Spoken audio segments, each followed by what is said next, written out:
Ini saya akan membuat tutorial bagaimana cara mengikuti ujian untuk siswa SMKN 1 Sampang. Yang pertama, ujian ini dilaksanakan pada hari Senin 7 Desember 2020, dilaksanakan secara daring ya di rumah masing-masing. Pertama, kita buka HP kita. Kemudian kita pilih Google Chrome. Nah, kita tunggu sebentar.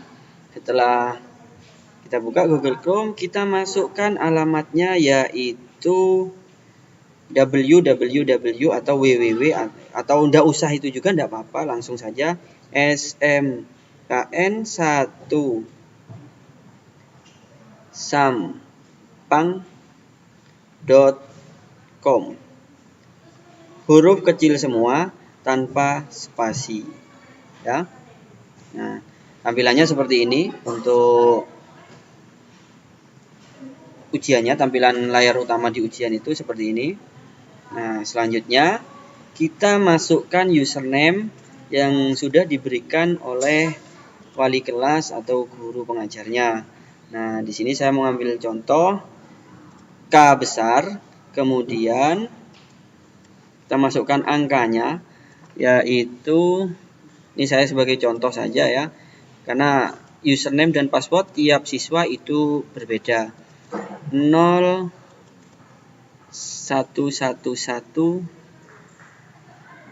0234 00117, dan passwordnya, untuk passwordnya setiap jurusan berbeda. Di sini saya mencoba untuk menggunakan miliknya jurusan DPIB. Jadi kalau DPIB diawali DPIB, kalau MM diawali huruf MM, TKJ ya TKJ. Jadi huruf besar dan sesuai dengan yang sudah ada di kartunya masing-masing. Nah, kemudian kita tekan saja DPIB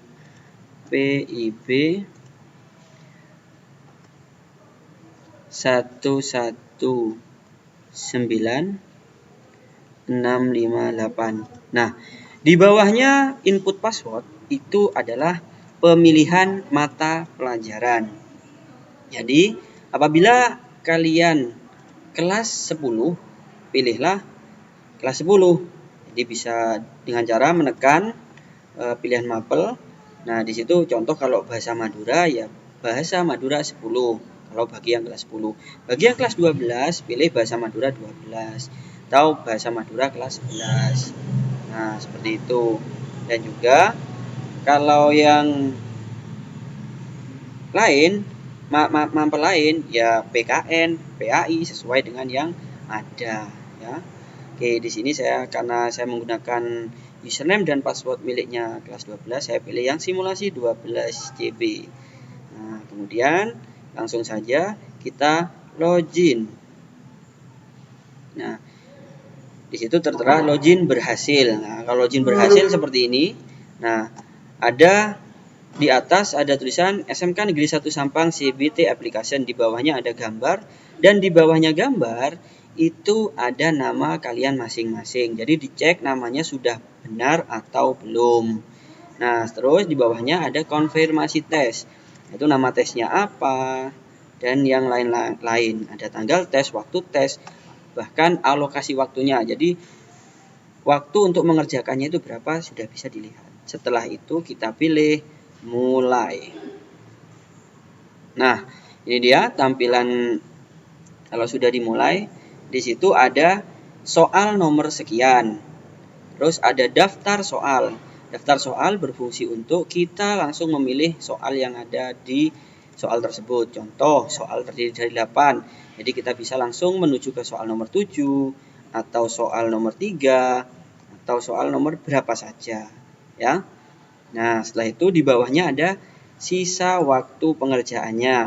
Nah, sisa waktu ini selalu dilihat karena Anda mungkin soalnya berjumlah 25.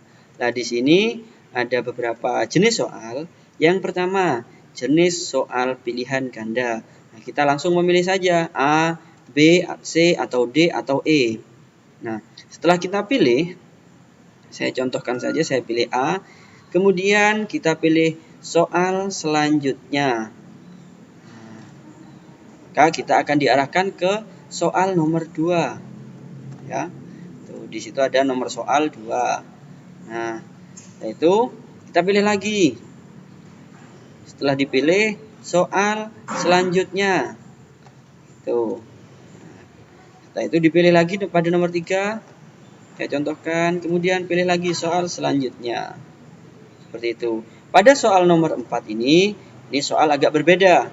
Karena pada soal nomor 4 tidak terdapat pilihan ganda, melainkan soal nomor 4 adalah pertanyaan yang memiliki jawaban IC. Nah, jadi sebutkan 3 faktor internal penyebab terjadinya pelanggaran hak warga negara dan pengingkaran warga negara. Nah, kita ketik di kotak untuk mengetik itu, kemudian kita ketikkan contoh tidak toleran.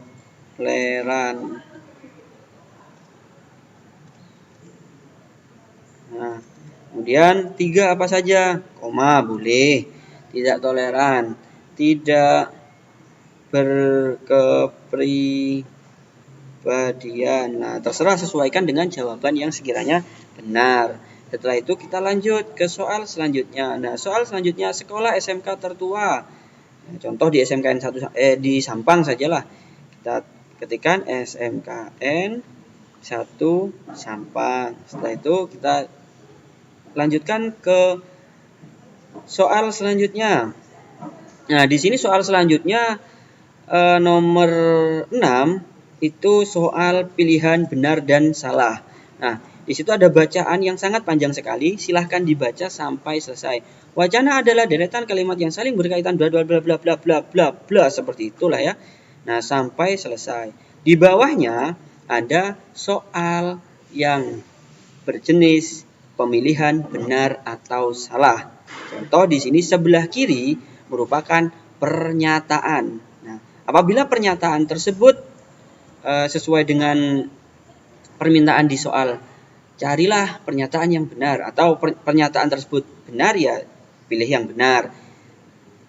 Nah, kalau pernyataan tersebut salah, ya pilih yang salah. Jadi kita bisa geser-geser seperti ini. Jadi jangan bingung apabila tidak ada jawaban loh. Untuk soal untuk pilihan salahnya di mana? Nah, kita bisa geser. Ya. Jadi kita bisa geser ke kanan, ke kiri, ke atas, dan ke bawah. Nah, saya jawab benar. Kemudian yang ini jawab benar. Nah, tinggal diklik-klik aja. Gampang kan? Iya, gampang. Nah, setelah itu kita melanjutkan ke soal selanjutnya. Pada soal selanjutnya, ini adalah soal, bisa dikatakan soal checklist ya, pemilihan beberapa jawaban yang benar. Dari 4 jawaban ini, ada beberapa yang benar.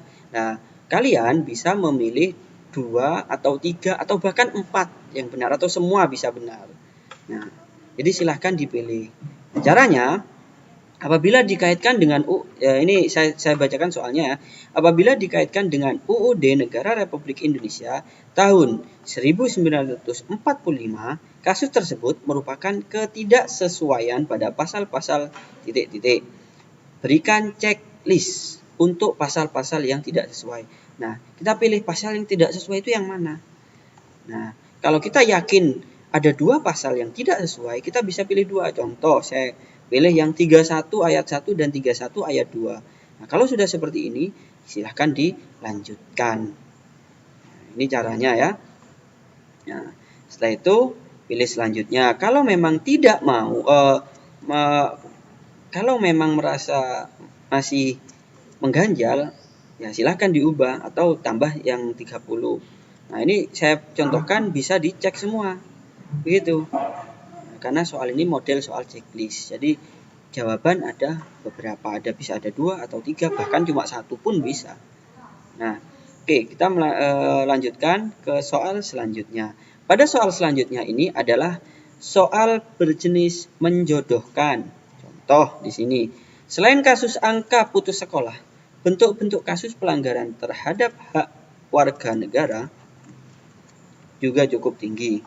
Berikut cocokkan kasus. Berikut cocokkan kasus. Mana tadi?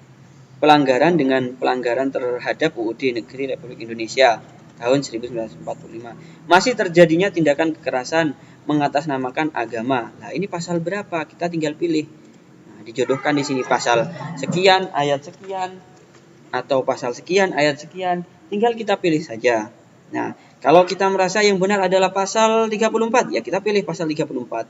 Nah, kemudian yang di bawahnya dilanjutkan juga seperti itu. Jadi dilanjutkan sampai selesai, dipilih pasal berapa saja. Nah, setelah selesai, sudah merasa diisi semua, maka langkah terakhir yaitu adalah pilih selesai di nomor terakhir. Tombol selesai ini ada di nomor terakhir. Apabila belum nomor terakhir, tombolnya masih berbentuk soal berikutnya atau ya soal berikutnya, soal selanjutnya atau berikutnya.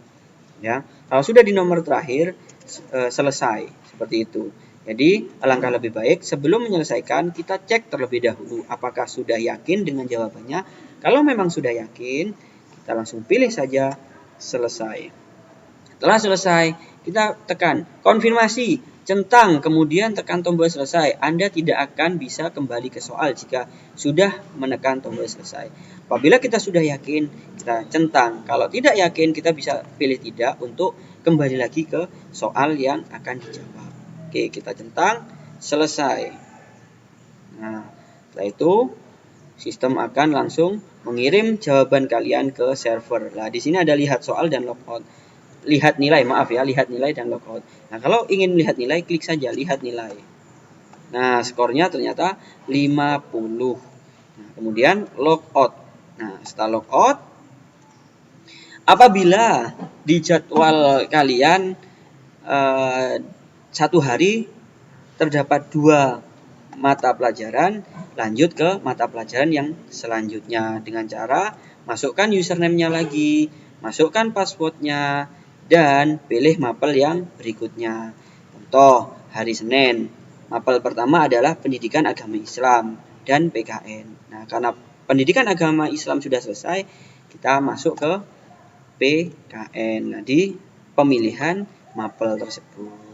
Saya rasa sudah cukup dan sudah jelas penjelasan saya mengenai tutorial untuk melaksanakan ujian CBT berbasis online di rumah masing-masing atau daring, berbasis daring.